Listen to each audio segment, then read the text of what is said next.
I knew something wasn't right when Nathan came home that evening. It wasn't the usual late-night shuffle, in which he drops his keys on the counter, loses his tie, and mutters about the long hours at the station. Instead, he moved with a rigidity that made me shudder. His face was emotionless and incomprehensible, but his eyes were cold. I had never seen that look before. I wanted to ask him what was wrong, but deep down, I wasn't sure I wanted to know. Nathan had been acting strangely for days, aloof, irritable in a way that made my stomach twist. At first, I blamed stress.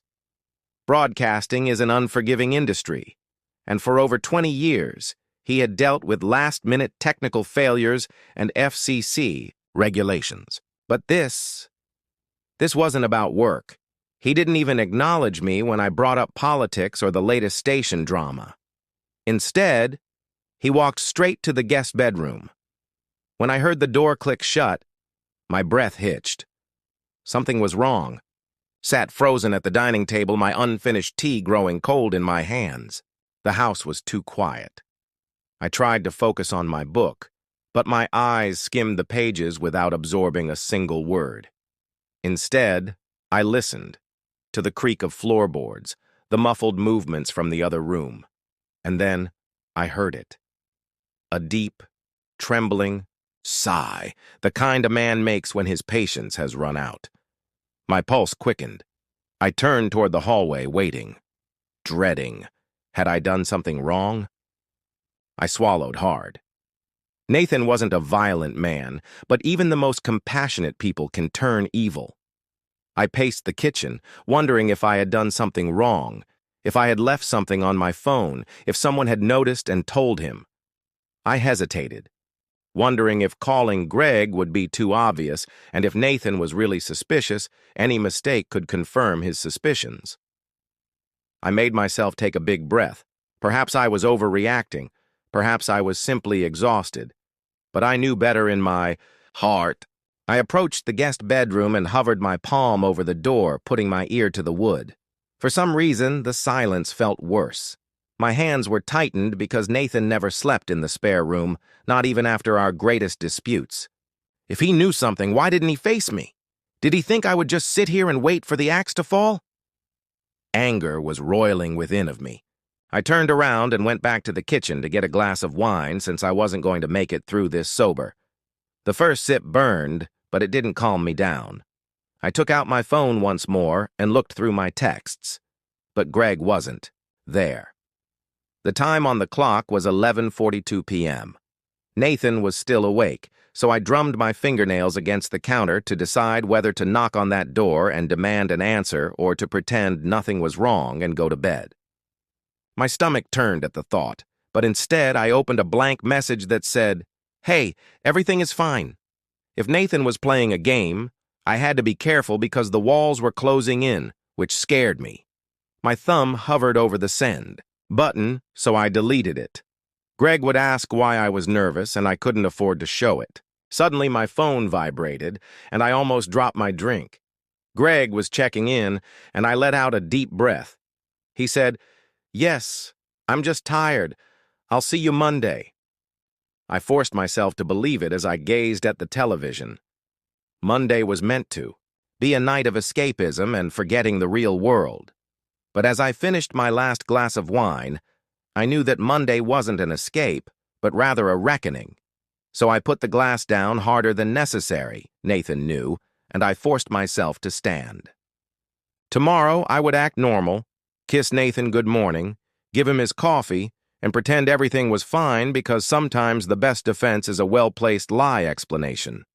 Nate didn't ask why I was leaving, though, and he was sitting on the couch with a beer in his hand, and the broadcast was free of tension, rage, and mistrust.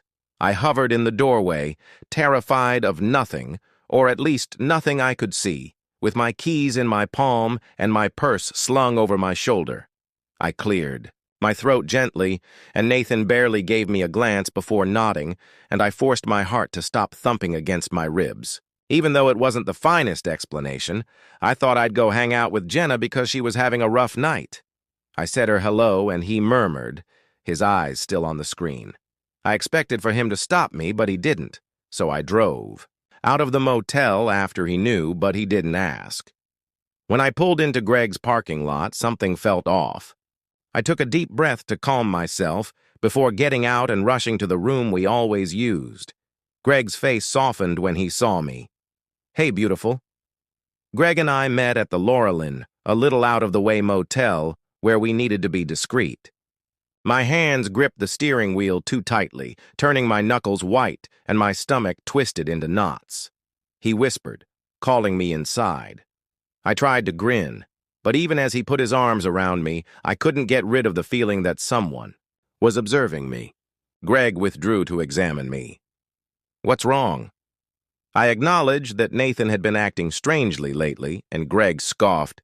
"You're just being paranoid." I wanted to believe him, but the unease wouldn't go away. The screen flickered as Greg brought me to the bed, and at first I thought it was a power surge, but then I saw the bed in the hotel room. Greg grinned that smile that used to make me weak in the knees, tilted my chup, and made me forget about him for a little time. I nodded, putting my worries aside.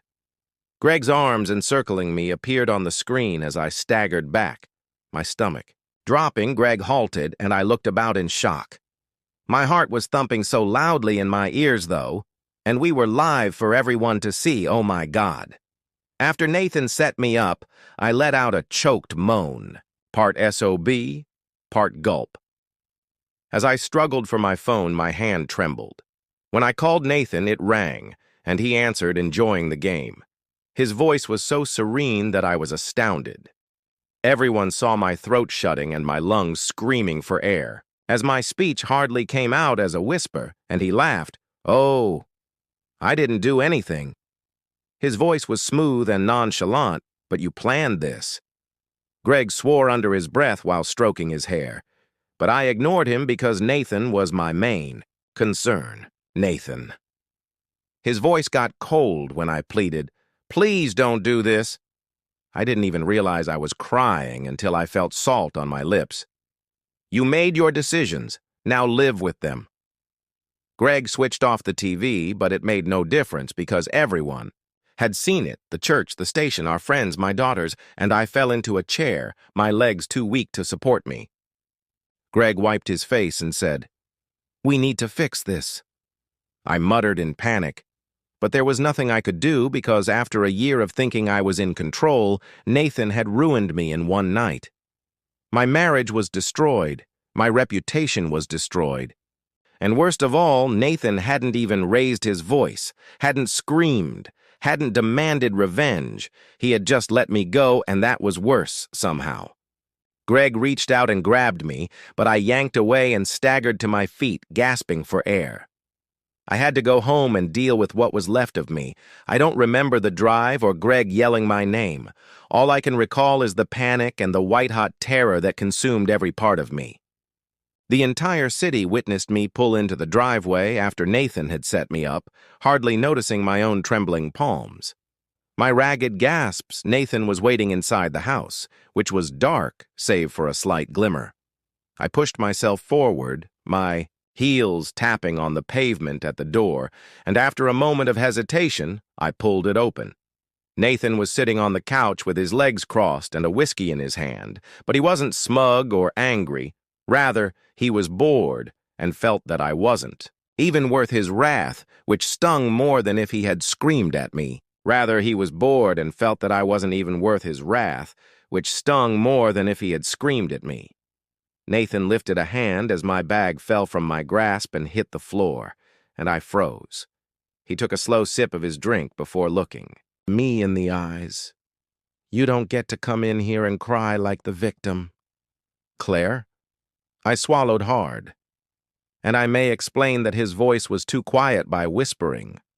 With a short, bitter laugh, Nathan said, leaning forward and putting his glass down with a clink. "The entire damn city saw it, Claire, and my stomach turned." Twisted, Nathan shook his head and breathed through his nose. I pleaded with him to just talk to me. "We've been talking for years." His voice was low. "I asked if you were happy and if you still loved me." I opened my mouth, but nothing came out. Nathan's jaw tensed. You lied repeatedly. I sank lower. You made me look foolish. The house phone rang, but Nathan didn't even look at it.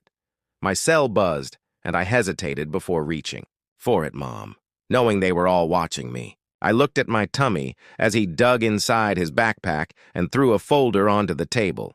His demeanor was impassive. You did this, he said simply. Tears pricked my eyes. Please fix this. I whimpered. You want me to fix this? He sneered. I already did. Divorce documents that have been twisted. My breathing stopped.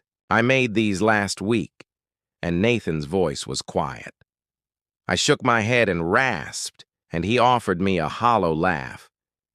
You didn't just make a mistake, CLA? You made a decision? His eyes hardened.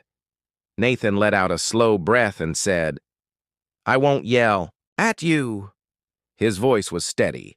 His keys jingled as he reached for them. You have till 5 o'clock to sign Nathan, please. There is nothing else to say. He departed.